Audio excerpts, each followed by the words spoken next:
What's the first thing you think of when you remember your childhood home? The way the stairs creaked? The view from your window? Your mom at the kitchen sink? The first thing I think of are sounds, like the heat coming on in the middle of the night, or NPR playing in the background during dinner, or heavy trucks going by on Allen Street. Of course, I remember big things too. The star, the balcony, the skylights, all the art my parents made. It was on the walls, on the floor, just hanging. But I also find I think of little things. They're all coming back to me. I remember how uncomfortable this couch was, how it was an inch shorter than me when I stretched out. Which kind of makes me think of these lines my dad drew on the wall to show me I was growing. I don't know why I think of some things, but not others. What I know is I grew up in a synagogue. And after it was a synagogue, it was a whiskey still. And after it was a whiskey still... It was a raincoat factory for wild plastic, cheap plastic raincoats. This place was? Yeah, and shower curtains.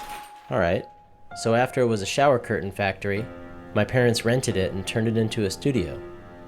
And this is where my dad painted, and that's his easel. And this is where my mom sculpted, and those are her sculptures.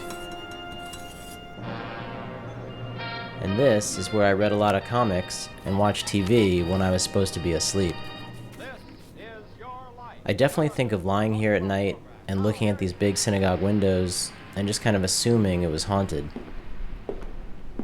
What did I love about the apartment I grew up in? Why do you keep calling it an apartment, actually? Why do I keep calling it an apartment? Yeah. As opposed to a loft? Or a space. It's really not an apartment. Excuse me. What did I love about the loft I grew up in? Well, I definitely loved the sliding door in the hallway. And I loved all the books. I loved the banisters, like I was in a castle. And I loved the details. Details which I totally took for granted because I saw them every day. I love that I got used to living in a place like this. A place where you just find 100-year-old pieces of prayer book in a corner sometimes. A lot of the extraordinary things about this place, the height of the ceiling, the star, the skylights, whatever, it really does go away, at least for me. Maybe Joyce is more sensitive to it than I am. But, I don't even... It's absorbed in our consciousness. It's part of us.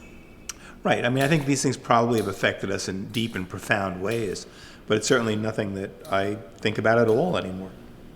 One thing I never thought about was what it looked like from the outside. I grew up in an old building between Allen and Orchard on the Lower East Side of Manhattan. There are a lot of old buildings on the Lower East Side. And there are a lot of new buildings, taking the place of a lot of old buildings and rising way above them. They have elevators and doormen, and the old ones, they have fire escapes and weird details, and you can kind of tell what they've been. I'd rather live in those. I'd rather see ghosts, I guess. But I'm biased because I grew up in an old building, an old synagogue in a neighborhood where there used to be a lot of old synagogues.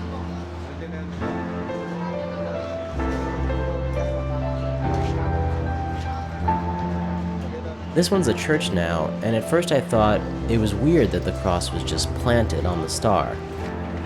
But now I love it. I love that even though it's something new, you can still see the old synagogue it was.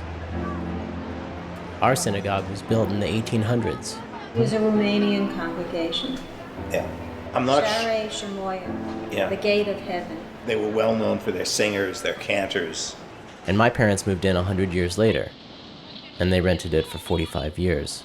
People came and looked at art here. Curators came, gallerists came, other artists, writers. Over the years, there's been a lot of looking here.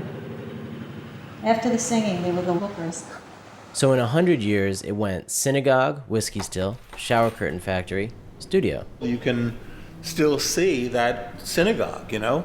I think whoever moves in here is going to fix this up in a way that it will no longer be recognizable. What'll it be next? What'll it be another 100 years from now?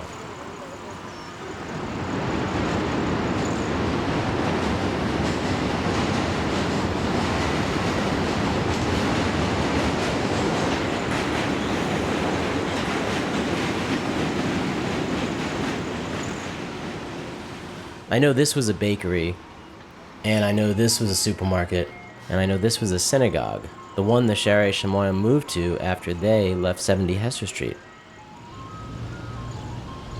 And now, we're leaving it.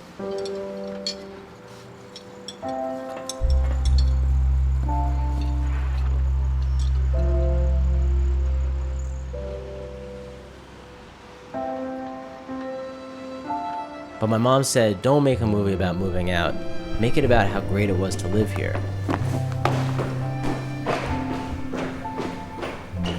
And someone else I know said years after he left his childhood home, he still dreamed about it. But he dreamed about it empty. Is that how I'll remember this place in 10 years? Or 20? Or 30? I remember doing drawings, doing hundreds of drawings and having them just cover the wall, this long wall here. That's the kind of thing I want to remember. Not just the sounds, but things I didn't even think about when I lived here, like the fact that there's paint on everything. Things I discovered when we started clearing everything out, I'd like to remember those too. Like this closet behind the stairs that I was scared to go in when I was a kid. It was actually a hallway that connected the synagogue to the lower floors, and it was where my parents stored their old paintings.